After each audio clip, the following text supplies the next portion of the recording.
Vamos ya al espacio de la entrevista, pero como siempre, nos tomamos unos segunditos para saludar a las personas que siguen nuestras transmisiones a través del canal 181 del sistema Sky y también a quienes interactúan con nosotros a través de la red social Facebook. Como les decíamos, esta mañana vamos a hablar sobre lo que está ocurriendo con la inmigración en los Estados Unidos de América. El presidente Donald Trump tiene apenas un mes, 3 días de haber ingresado a la Casa Blanca, de haber tomado posesión del cargo de presidente de los Estados Unidos, y la situación ha cambiado para muchos migrantes. Los que llegaron a ese país en busca del sueño americano ven cómo toda la situación se está tornando en una pesadilla, sobre todo para aquellos cuya condición es irregular. Pero tenemos otros datos para poner en contexto el tema que vamos a hablar esta mañana.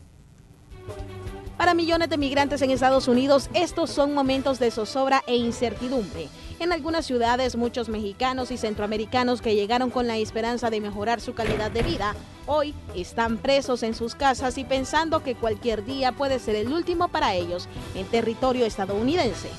¿Pero qué está pasando? ¿Por qué una nación fundada por inmigrantes y considerada la tierra de las libertades se está tornando en una pesadilla?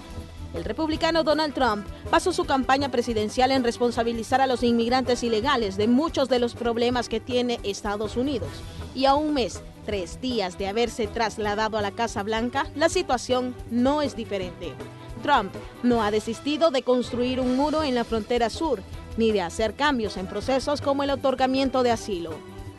Los que entraron a este país sin autorización están más cerca de una deportación, incluyendo aquellos que no han tenido problemas con la justicia o que simplemente violaron leyes de tránsito. Todo esto producto de una redefinición radical de las prioridades en la aplicación de las leyes migratorias anunciada por la administración Trump. Cualquier inmigrante ilegal que está acusado ha sido hallado culpable de cualquier delito, incluso gente que no pasó de ser sospechosa. Ahora será una de las prioridades de las autoridades de inmigración para ser expulsado. Al menos, esto es lo que dicen las nuevas directrices del Departamento de Seguridad Nacional firmadas por el secretario John Kelly. Todos aquellos que violen las leyes de inmigración pueden ser sujetos de los nuevos procedimientos, incluyendo la expulsión de Estados Unidos, establece la directriz.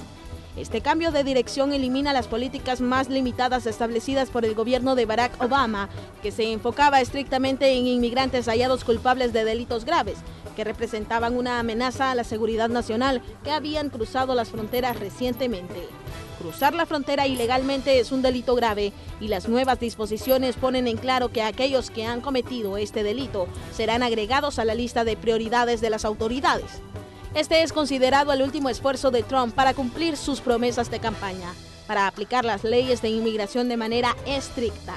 También se agiliza el proceso de construir un muro en la frontera mexicana e insiste que México eventualmente pagará por la construcción. Estas disposiciones reiteran los llamados para que Seguridad Nacional comience a planificar los costos y la construcción. Esta mañana vamos a conocer la visión de los políticos salvadoreños sobre las disposiciones de la administración Trump y el análisis que se hace también en Estados Unidos desde la oposición demócrata.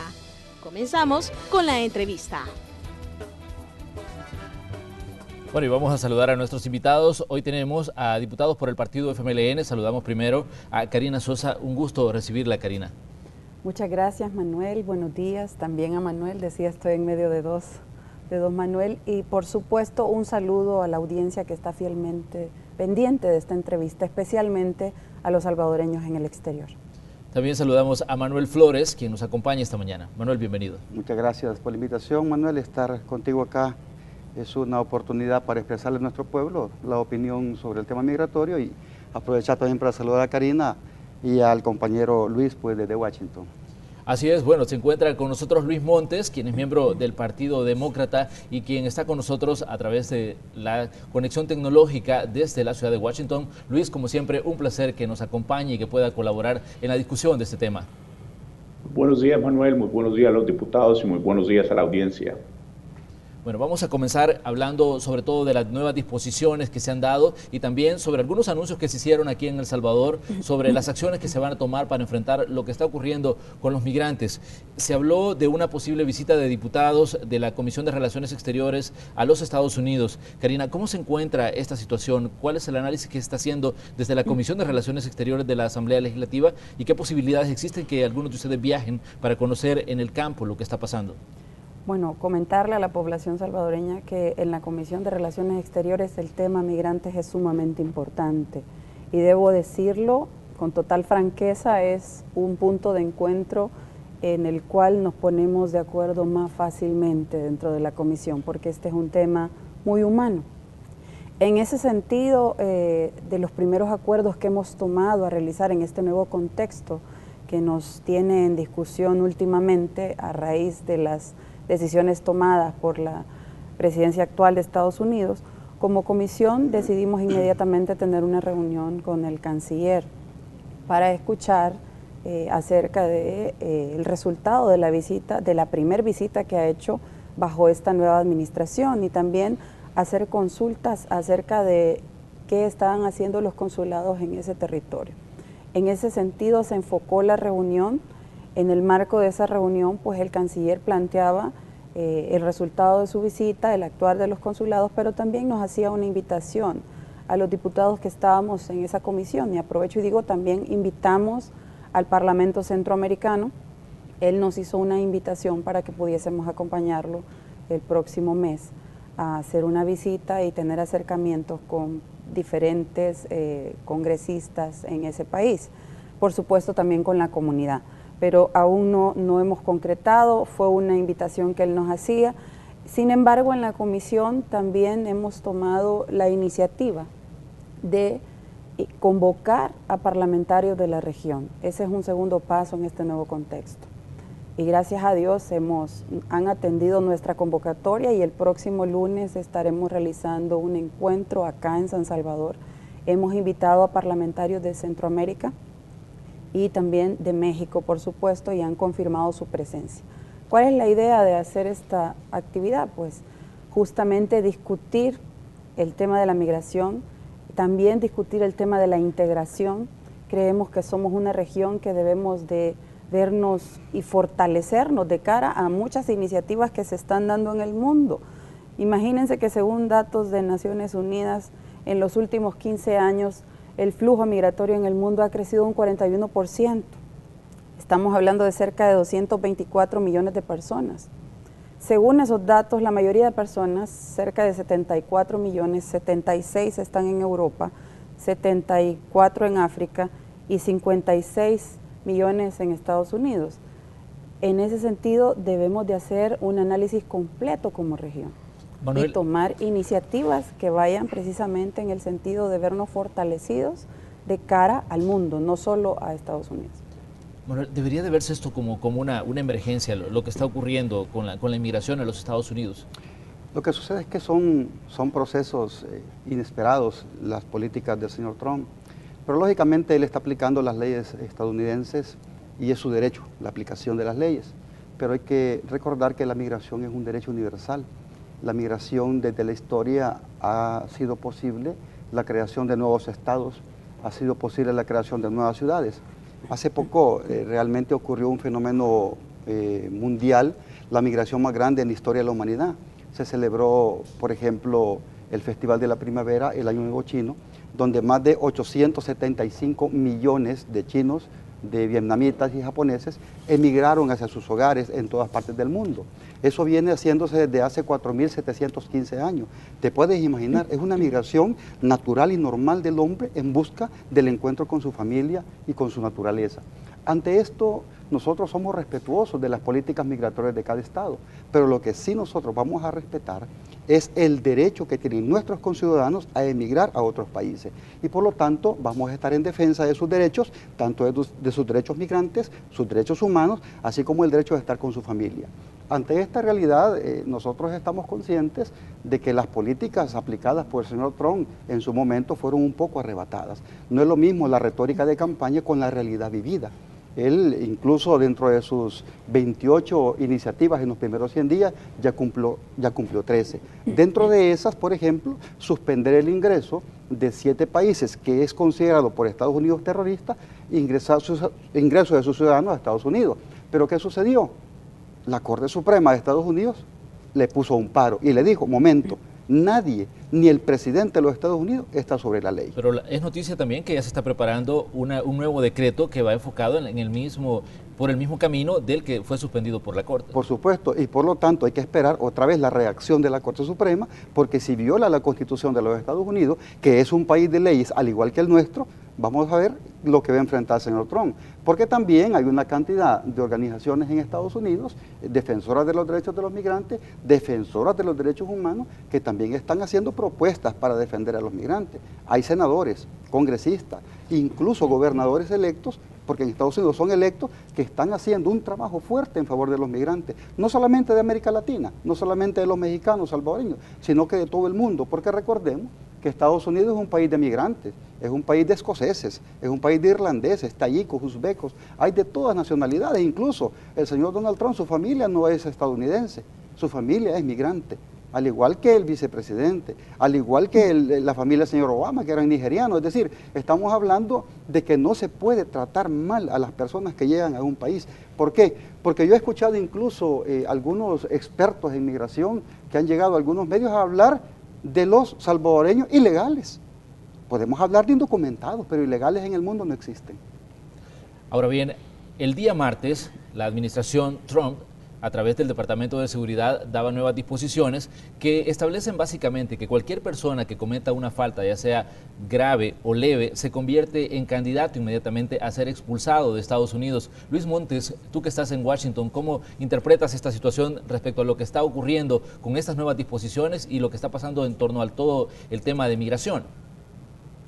Bueno, nos parece que el presidente Trump primero ha básicamente tirado carne roja a su base. Esto de una manera sin cambiar una ley, es simplemente una nueva interpretación de las leyes que ya están en los libros. Él le ha pedido, le ha ordenado a su secretario de Seguridad Nacional que vuelva a interpretar esas leyes, a diferencia de lo que estaban en las administraciones pasadas, y eso es básicamente el cambio que hemos visto. Ahora han habido en estos momentos infracciones mínimas pueden convertirse en infracciones deportables.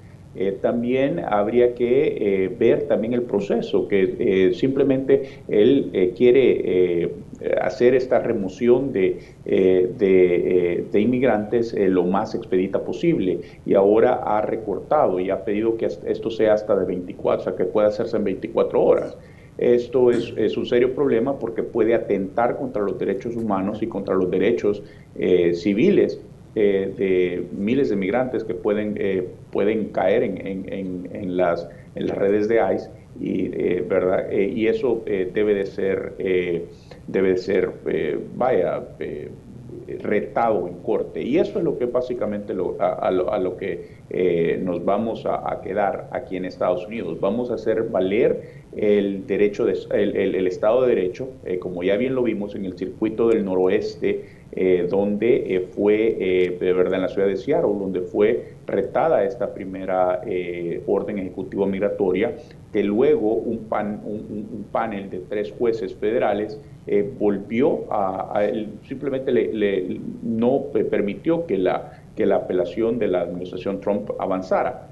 Así se han sumado ya alrededor de 17, 18 fiscales generales de Estado. Habría que, parte del federalismo es eso, que hay una división de poderes establecida y bien clara, que permite que fiscales generales de Estado, tanto como el Estado de Washington, como el Estado de Nueva York y otros, California, donde hay una gran cantidad de población migrante, también ellos reten, ellos hagan ese tipo de mociones legales para poder prevenir estas medidas de la administración Trump. Pero ¿cómo interpretas tú, Luis, que la administración Trump está diciendo, bueno, vamos de nuevo con un decreto que busca siempre poner restricciones a ciudadanos de varios países, de 7 países que pretendan ingresar a Estados Unidos por considerar que por el simple hecho de ser ciudadanos de esos países se vuelven un peligro para Estados Unidos? Es simplemente deplorable.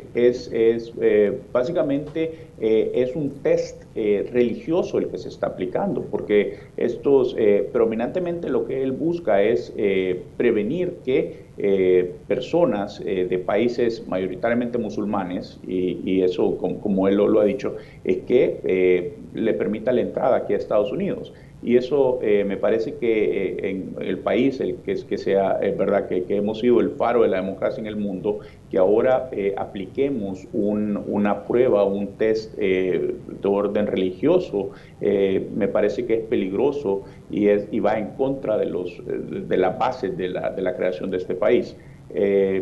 No solo eso, sino que es muchas de las políticas que a través de los años, y tanto administraciones republicanas como demócratas se han logrado establecer aquí en Estados Unidos, esto simplemente revierte esto y hace que perdamos mucha credibilidad en el mundo y nos pone, en realidad, nos pone en una manera, ya lo dijo el senador McCain, nos pone en un serio peligro para que la gente, los extremistas, sigan reclutando gente y puedan hacer algún daño. Bueno, no hay duda que hay mucho que debatir sobre este tema. Karina, ¿estamos ante una criminalización de la migración? Sí, lamentablemente estamos viendo cómo la tendencia está ubicando al migrante como un delincuente y eso es sumamente peligroso y de hecho el año pasado en septiembre Naciones Unidas sacó una resolución de los 11 aspectos fundamentales que sacaban.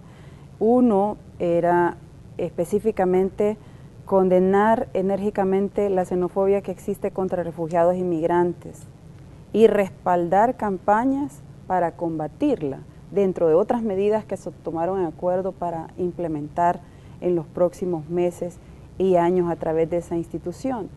Y esto es algo que lo hemos visto no solo a partir de que asume la presidencia un nuevo mandatario en el país de Estados Unidos, sino que hemos visto cómo el año pasado, por ejemplo, Europa tomó medidas sumamente drásticas con el tema de la migración, de los refugiados.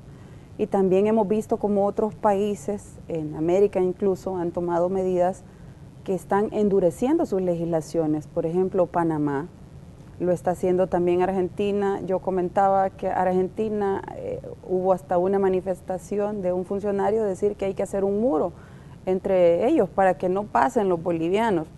Estas cosas preocupan realmente y por eso, Manuel, yo mencionaba la importancia de hacer un debate intenso como región.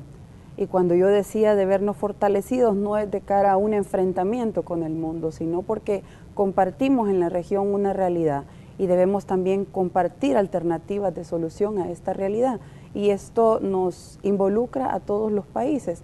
Estas medidas tomadas de criminalización pueden ser peligrosas y yo invito a que no las repitamos en nuestro país, porque la persona que se ha ido forzada por causas estructurales, históricas, desde nuestros países, especialmente desde nuestro país El Salvador, y no se ha ido especialmente porque ha cometido un delito, aunque sí hay algunos que se van de este país huyendo de la justicia, eso no lo podemos negar.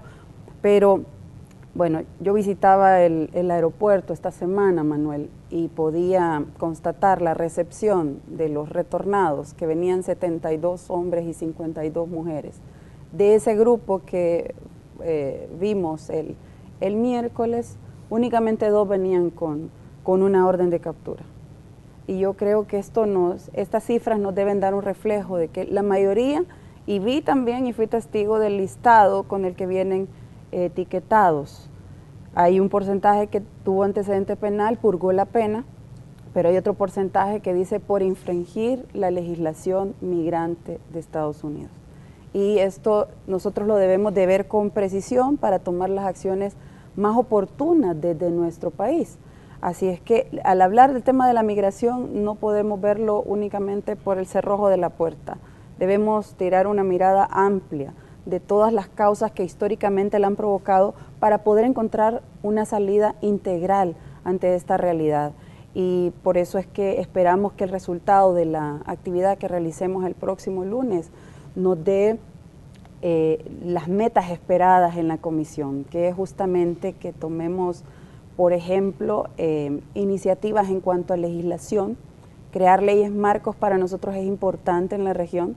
De hecho, como país propusimos en ese espacio la creación de una ley especial de protección a los migrantes y ya fue aprobada.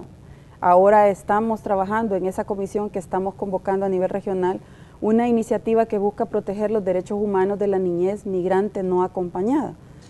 Ahora bien, hay otros puntos que me interesa que analicemos. El secretario de Seguridad, John Kelly, ha estado en Guatemala ayer, hoy va para México, donde va a tener una serie de reuniones, y él ha estado advirtiendo que no va a haber deportaciones masivas. ¿Podemos creer esto, Manuel Flores? Es que es bien difícil cuando en campaña se usó un discurso para ganar. Yo recuerdo el segundo debate entre el señor Trump y la señora Hillary Clinton, donde Donald Trump manifestó algo que está escrito, ¿no?, de que los únicos que están combatiendo después que gane el tema de la seguridad en Medio Oriente. Ante esa realidad nos encontramos ahora que dentro de sus 28 puntos principales, que uno de ellos es evitar el ingreso de los 7 países considerados terroristas de Estados Unidos, está los sirios, están los iraníes y por supuesto que estamos hablando de un tema bastante delicado, como dijo el compañero Luis desde Washington, que es un tema bastante complicado en el tema religioso. ¿Por qué? Porque la mayoría de los países que están siendo detenidos en el tema de la migración a través de esta ley de Donald Trump son gobernados por chiitas en su mayoría. Pero aquí no hay que confundirnos, porque el tema del combate al terrorismo en contra del ISIS no es un tema de chiitas contra suníes, porque tanto el ejército árabe sirio como el ejército árabe iraquí, la mayoría son suníes. Entonces, no es un tema de conflictos entre ellos. Además, hay un tema bastante interesante. ¿Por qué razón no suspendieron el ingreso de egipcios y árabes de Arabia Saudita?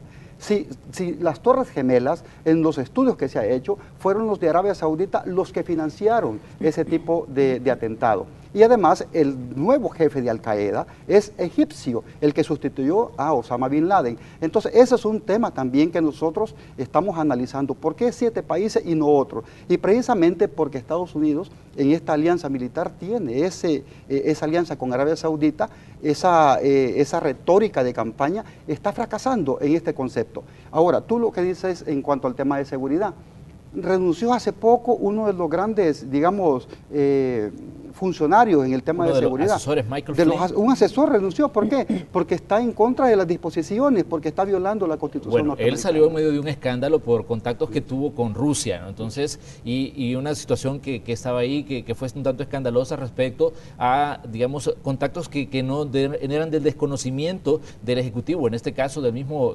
vicepresidente Mike Pence y del mismo presidente Donald Trump. ¿No es así, Luis? Exactamente. El tema de Michael Flynn es que él expresamente le mintió al vicepresidente y el vicepresidente luego hizo declaraciones públicas acerca de esa mentira que Michael Flynn le había dicho y por lo tanto lo renunciaron o lo despidieron. Y esto es, pero claramente habría que poner atención también porque si bien es cierto, se ha dado una militarización del gabinete de la administración Trump, ya son 5 generales los que están ocupando puestos importantes. Hay que reconocer también que hay ciertos generales como Mattis y como McMaster, el que acaba de ser nombrado para reemplazar a Flynn, son personas que, lejos de ser el general Patton, ¿verdad? El histórico general Patton, estos son generales más estrategas, son generales más que por ser guerreros conocen exactamente el precio de la guerra y ellos tratan y ocupan el poder de la guerra como último recurso. Lo que sí es que han habido un montón de mensajes contradictorios de parte de Trump. Se habla ya de nuevos, esta orden ejecutiva, de hecho la segunda sobre el tema migratorio estaba supuesta a salir esta semana. Se anunció el día de ayer que va a ser dada a conocer hasta la próxima semana, aunque los 2 memorándums dentro de la administración de Kelly, en el general Kelly, en la Secretaría de Seguridad Nacional, ya son públicos. Entonces, todo este sinnúmero de debacles que ha tenido Trump en los primeros, como usted lo decía, Manuel, al inicio, es 1 mes y 3 días y se sienten como que si ya fueron 6 meses que hemos pasado. Y a todo esto todavía no tenemos ni una clara seña de cuál va a ser la agenda legislativa que él va a proponer, porque todo esto lo está haciendo precisamente por órdenes ejecutivas. Son alrededor de 12 órdenes ejecutivas las que ya Trump ha emitido en el primer mes, algo que es sin precedentes. Y me parece que eso es básicamente, está gobernando a puro edicto, como que si fuera un emperador. Bueno, vamos a hacer nuestra primera pausa comercial, pero les invitamos a ustedes que continúen con nosotros porque aún hay más que hablar sobre este tema de la inmigración y lo que está ocurriendo en los Estados Unidos. Ya volvemos.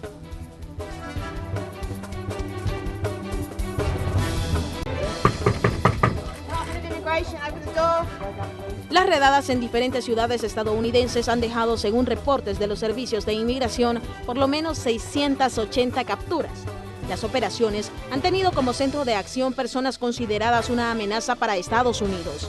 El secretario de Seguridad, John Kelly, al dar cuenta de los operativos, dijo que por lo menos un 75% de los capturados son criminales, condenados por distintos delitos, entre ellos homicidio, abuso sexual con agravantes, asalto sexual a un menor, actos lascivos o indecentes hacia un menor, narcotráfico, agresión física, manejar bajo la influencia del alcohol y cargos relacionados con armas, afirmó Kelly. Pero lo que está pasando con los migrantes ya hizo reaccionar a organismos que velan por los derechos humanos.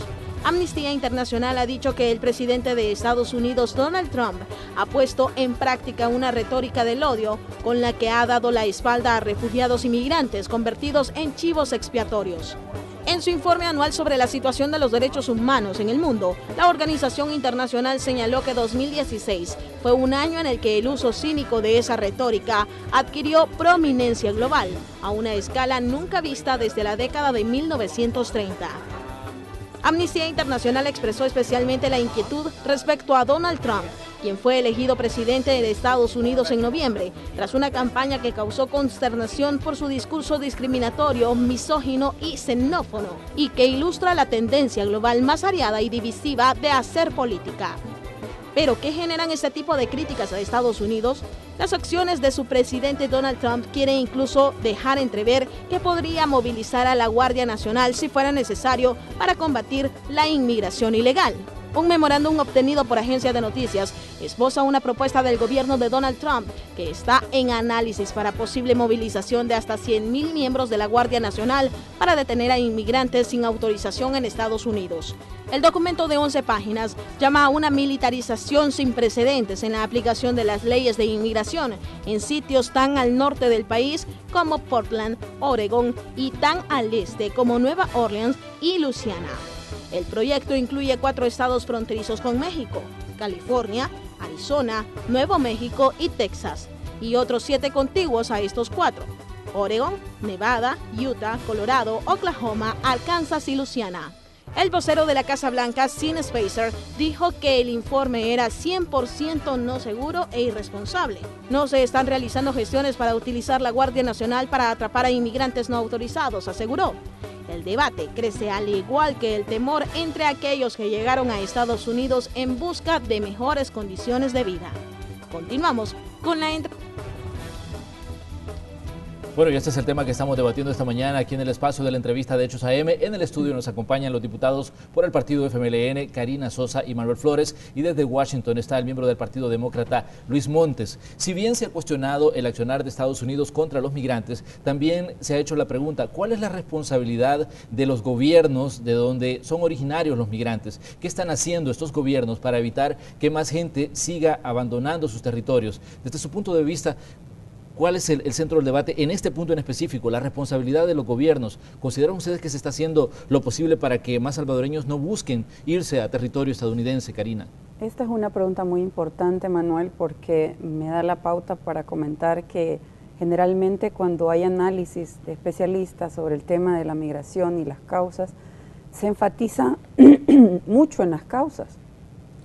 Que fueron económicas, que fueron de seguridad, que violencia intrafamiliar, que la reunificación familiar, que por cierto se menciona muy poco y es una de las más importantes, diría yo, pero no se habla de las responsabilidades que también tiene el Estado y que asume de cara a una prevención. Por ejemplo, y no vayamos lejos en el caso de nuestro país, El Salvador, no podemos desvincular el tema de la migración del quehacer diario del gobierno, de la Asamblea Legislativa, como país, de cara a la migración. Si enfocamos las causas, también debemos de enfocar las acciones que se están tomando en cada instancia, por ejemplo, desde la educación. ¿Qué programas se están impulsando desde el gobierno a través del Ministerio de Educación? ¿Cuál es el objetivo de los paquetes escolares, de darle alimentación a los niños, de que tengan su uniforme, que el niño esté en la escuela? Por tanto, que el niño tenga mejores condiciones en su país.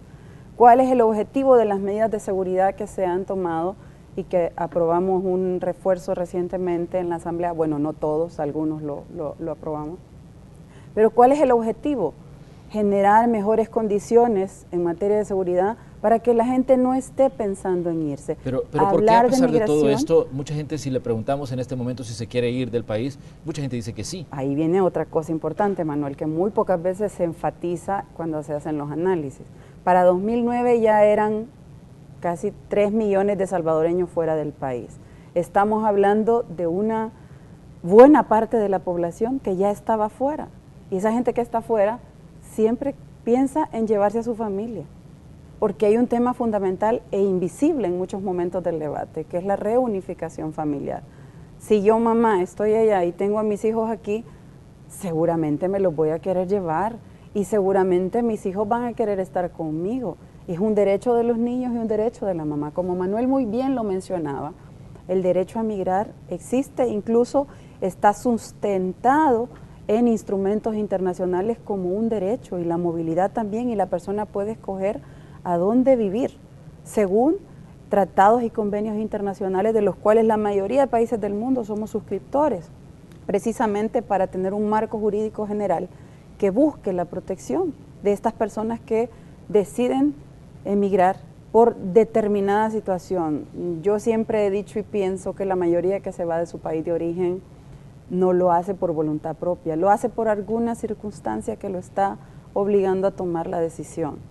No es cierto lo que dijo un político hace mucho tiempo, que los salvadoreños se iban porque tenían espíritu de turistas. No es cierto. Ahí siempre ha habido una condición que ha condicionado tomar esa decisión. Pero por eso le menciono, ¿qué estamos haciendo? El quehacer diario del gobierno es trabajar por garantizar mejores condiciones de vida en este país. Pero ya había una realidad que tomar en cuenta y que no podemos ignorar, ese porcentaje que está allá. Esto no quiere decir con mis palabras que estoy eximiendo ninguna responsabilidad de nadie. Todos tenemos que hacer un análisis y una reflexión acerca de lo que hemos hecho y lo que debemos de hacer en este nuevo contexto de la migración a nivel mundial, pero particularmente en Estados Unidos, que es donde tenemos la mayor cantidad de salvadoreños. Y yo quiero aprovechar para decirle a los salvadoreños que están en ese país y que ven este programa, nosotros sentimos su preocupación, sentimos su zozobra, su ansiedad, conversamos, hemos intercambiado con migrantes en la ruta del migrante, en el tránsito por Guatemala, México, en Estados Unidos, con las familias acá. Nosotros como partido hemos tenido acercamientos y hemos escuchado también la inquietud que tienen. Hemos ido a los lugares donde vienen los retornados, a la chacra, donde vienen los por tierra y al aeropuerto donde vienen los que vienen por avión. Y esas acciones que hemos tomado no quedan en el vacío, la hemos trasladado a iniciativas. De hecho, la ley que actualmente tenemos en el país, que es la ley especial para la protección y desarrollo de la persona migrante salvadoreña y su familia, fue una iniciativa del FMLN. Nuestro presidente actual fue uno de los mocionantes de esta iniciativa. Y en este nuevo contexto, con todos esos acercamientos que hemos tenido y lo que nos dice la realidad, más la inquietud que tiene la gente, que no la podemos dejar a un lado, esa zozobra, nosotros como grupo parlamentario tomamos la iniciativa. Por cierto, el 14 de febrero presentamos una pieza de correspondencia en la que buscamos modificar esa ley especial de protección al migrante salvadoreño, porque tenemos conocimiento de que es necesario fortalecerla, fortalecer su enfoque de derechos en base a lo que hemos visto y hemos constatado.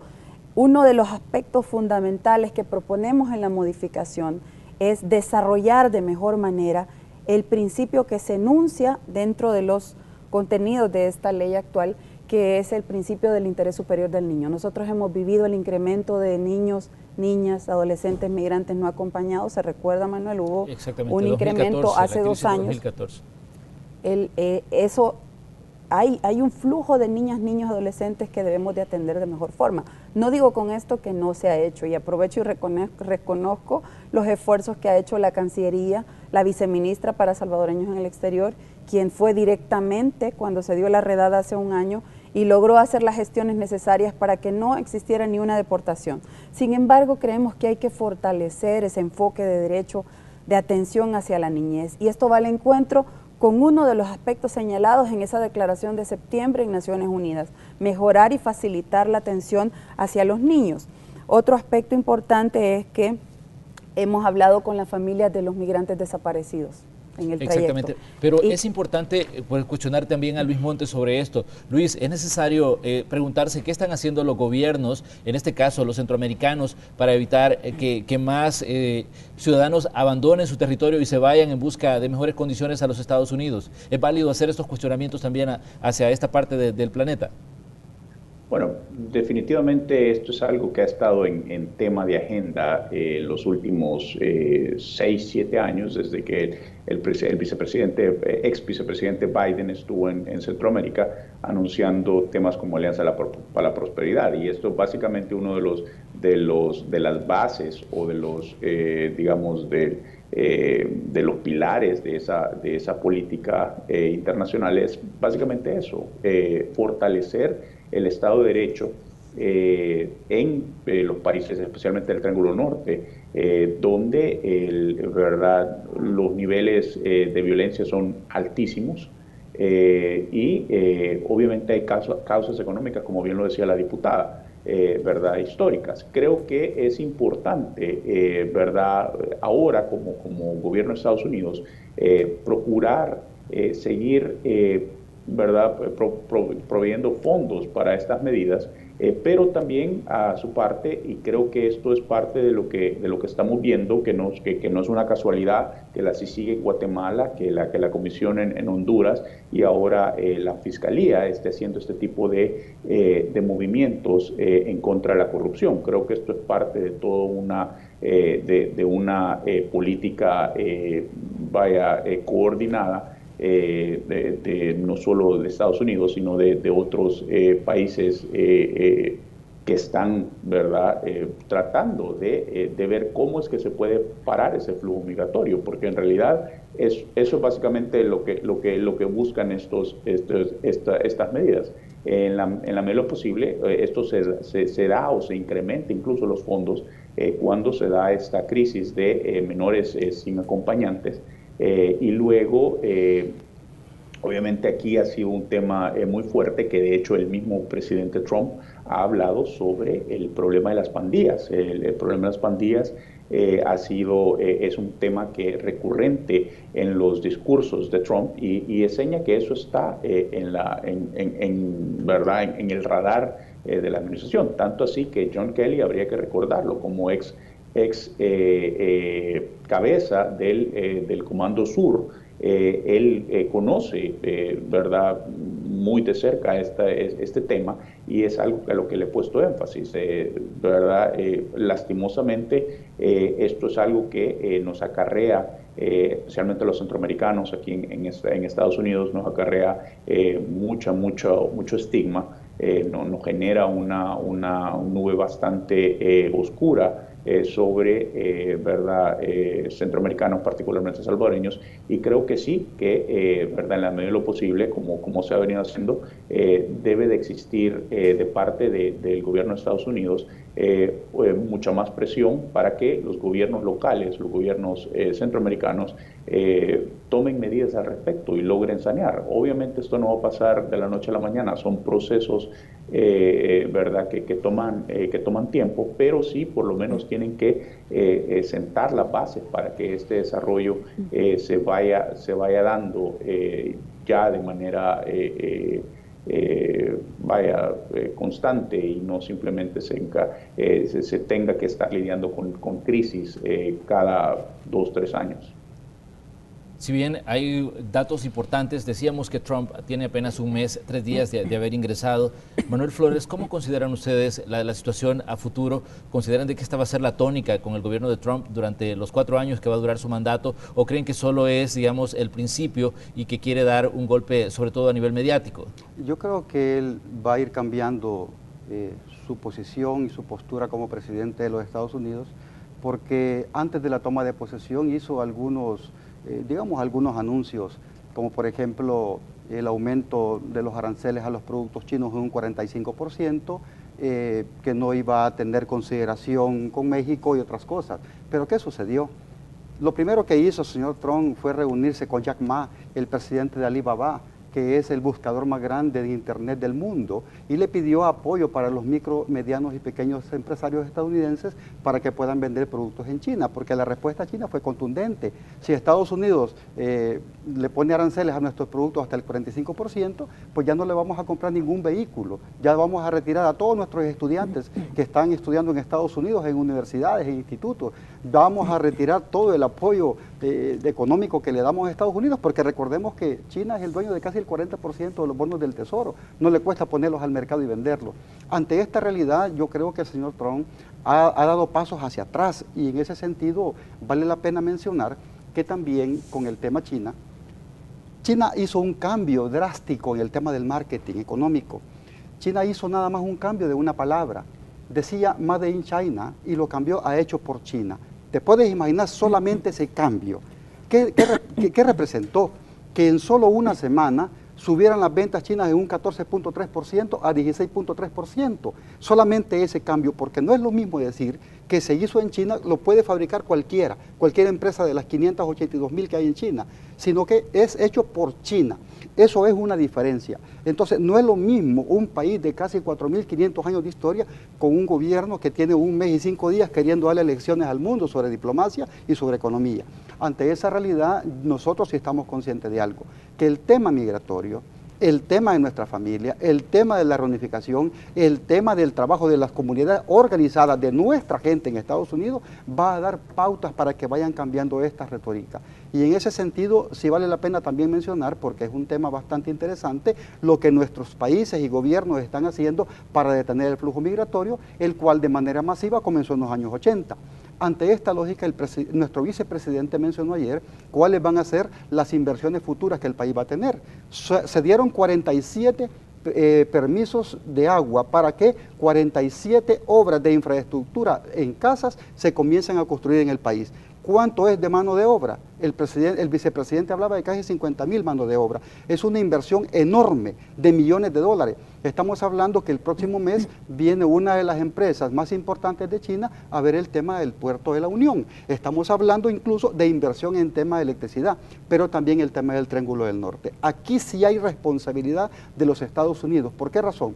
Porque en el tema de la migración, en los últimos meses ha sido mayor, porque Estados Unidos en África bombardeó Libia y Gaddafi lo dijo, si Libia cae, la migración a Europa y a Estados Unidos va a ser masiva y no la van a detener, es lo que estamos viendo. Y en este contexto, nuestro país, recuerdo lo que dijo la diputada Sosa, el año pasado, muchos esperaban aviones repletos de nuestros compatriotas, repletos, y recordamos que ese día estábamos con el canciller reunidos nosotros.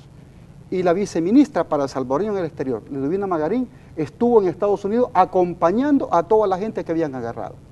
Aquí estaban casi algunos medios en el aeropuerto esperando para hacer noticia que el gobierno fue incapaz de detener eso. 0 deportados hubo ese día, ya no fue noticia. Entonces nosotros estamos acostumbrados a hacer de las noticias malas una gran epopeya, pero cuando las cosas son correctas y vemos la disminución del tema de la criminalidad, ya no es noticia. Y por supuesto que ante esta lógica nosotros estamos aplaudiendo una iniciativa que hoy va a entrar. Ahora vamos a introducir el anteproyecto de creación del Fondo de Actividades Especiales para la atención a los salvadoreños y salvadoreñas en el exterior y los retornados. ¿Qué significa eso? Que nuestro gobierno está tomando en consideración el problema que estamos enfrentando, no de ahora, porque la administración que más deportó fue la administración Obama. Eso es una realidad.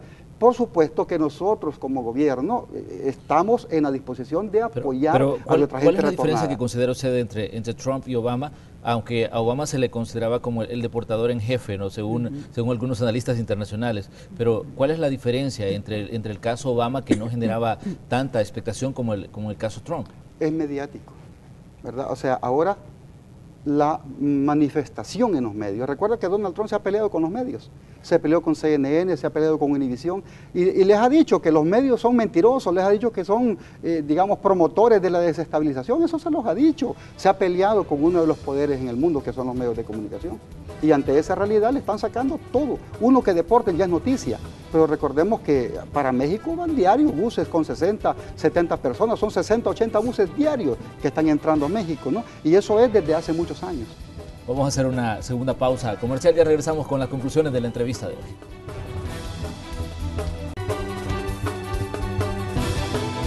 Bueno, vamos a continuar con el espacio de la entrevista de esta mañana. Estamos ya casi en la etapa de las conclusiones, pero Luis Montes se nos acompaña amablemente desde Washington. Yo tengo una pregunta para ti, Luis. ¿Son los migrantes una carga para Estados Unidos? Te pregunto esto porque según la Heritage Foundation, que precisamente no es muy amigable de los migrantes, hablaba de que en el año anterior habían declarado más de 10.000 millones de dólares en impuestos, pero la pregunta que surge es, ante todo lo que está ocurriendo con el debate migratorio, ¿son los migrantes una carga para Estados Unidos? ¿Cuál es tu punto de vista como miembro del Partido Demócrata?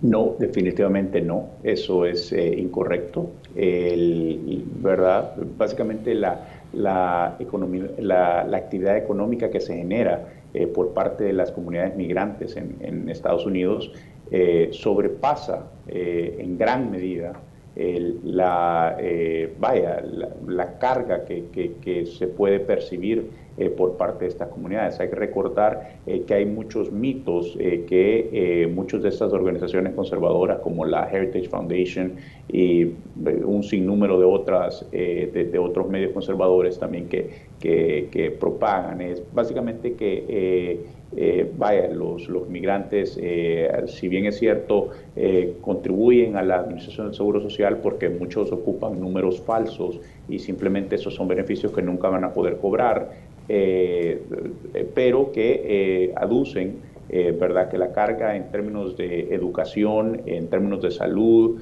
y muchas veces dicen servicios sociales, es decir, que se benefician de la red social. Y eso es totalmente falso, porque cualquier ciudadano, cualquier residente, cualquier persona en Estados Unidos que quiera acceder a servicios sociales necesita un número de seguro social. Y este número de seguro social, y eso es precisamente lo que carecen muchos de los inmigrantes indocumentados aquí en Estados Unidos, y es por eso precisamente que no pueden acceder a estos servicios sociales. Esto es parte de de una campaña de grupos conservadores en Estados Unidos que simplemente tratan de distorsionar la realidad y ocupar números. Lo que sí es cierto es aquí, y creo que esto es algo importante, Manuel, recabar, es que hay muchos de estos grupos, y si bien es cierto, los esfuerzos que está haciendo la Comisión de Relaciones Exteriores en El Salvador, contactando a todas estas personas, a entes regionales o a otros congresos, es bueno, pero la realidad es que la lucha se tiene que hacer aquí en Estados Unidos, y para eso se necesitan hacer alianzas no tradicionales. Hay unas personas que están siendo afectadas directamente de esto, que no necesariamente son los aliados tradicionales, que son los granjeros, son la gente que tiene granjas. Están también las personas, los dueños de compañías tecnológicas, y que poco se habla sobre las posibles alianzas que gobiernos extranjeros deberían de estar haciendo con estas compañías para empujar su agenda. Creo que hay obviamente hay una convergencia de intereses que puede ser muy interesante poder echar a andar algo entre, o por lo menos tender puentes entre estos intereses, sí, con los intereses de los gobiernos extranjeros. Luis, le queremos agradecer que, como siempre, que nos acompañe desde Washington. Gracias por participar en la entrevista de Hechos AM. Ha sido un placer conversar con usted. Muchas gracias. Bueno, vamos a cerrar ya el espacio de la entrevista. Tenemos para las conclusiones, Karina, ¿hacia dónde debe apuntar hoy? Bueno, el trabajo que se debe hacer para proteger los derechos de los migrantes, y ustedes desde el FMLN, ¿qué piensan hacer a futuro? Lo que decía Luis es importante, todo esfuerzo cuenta, y como las causas son múltiples, el abordaje debe de ser de igual manera. Y aquí vamos todos los actores de la vida política involucrados a hacer nuestro esfuerzo como país, y también exhortar a la región, como estamos dando el ejemplo con esta próxima iniciativa. Estamos exhortando a la región a hacer un esfuerzo como región también. Yo concluyo diciendo que parte de la propuesta que hemos hecho también visibiliza a las personas, a los familiares de los desaparecidos en el camino. Estamos proponiendo crear un banco genético de ADN, y también a los retornados, a que el Comigrantes, que es la instancia que atienden el tema migrantes a través de ministerios que se incorporan en él, canalice con la empresa privada convenios para facilitar la incorporación de las personas retornadas a la vida laboral del país. Esto es un aporte que estamos dando para generar un debate a lo interno de la Comisión y como Asamblea Legislativa de la importancia que tiene para nuestro país los compatriotas que están fuera de él. Así es que hemos presentado esta iniciativa, esperamos presentar más iniciativas en los próximos días, y también que el resultado de la jornada que vamos a tener el próximo lunes, que invitamos a la población a que esté pendiente, a ustedes también, pueda dar los mejores, valga la redundancia, resultados para la región en este tema. Todo lo que hagamos cuenta, y eso es sumamente importante.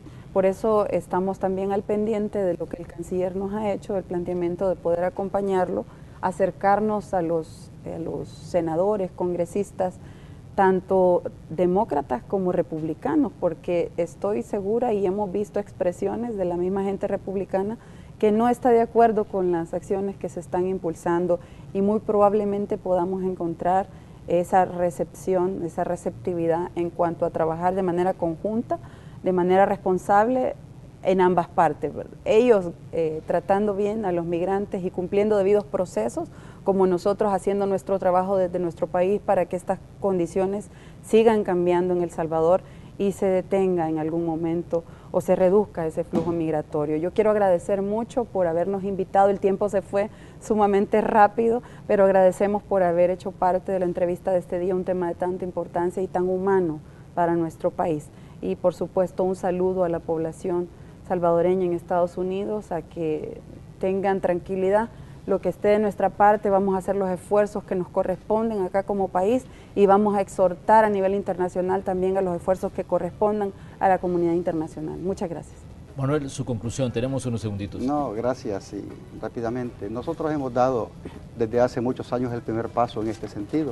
Ya venimos corriendo, ¿verdad? No hemos dado un paso, hemos dado miles en apoyo a nuestra gente, a nuestras comunidades. Saludar pues a todos los salvadoreños y salvadoreñas que viven no solamente en Estados Unidos, sino en todo el mundo. Tenemos casi 3.5 millones de salvadoreños afuera, y por supuesto que los esfuerzos que vamos a hacer de manera colectiva, de manera muy responsable en apoyo a nuestro gobierno, en apoyo a todas las iniciativas, cuenten con el apoyo del FMLN, con los diputados del FMLN, y llamamos pues a todos los demás partidos a que hagamos un trabajo colectivo para el país lo necesita, nuestras familias lo necesitan, nuestra gente lo necesita. Te agradezco la invitación, Manuel, y aquí estamos a la orden. Bueno, así agradecemos también a Luis Montes allá en Washington y también a los diputados por el FMLN, Manuel Flores y Karina Sosa, por habernos acompañado esta mañana. Nosotros cerramos el espacio de la entrevista correspondiente a este día, pero les invitamos a que continúen con la señal de Canal 12 porque ya venimos con la segunda parte de Noticiero Hechos.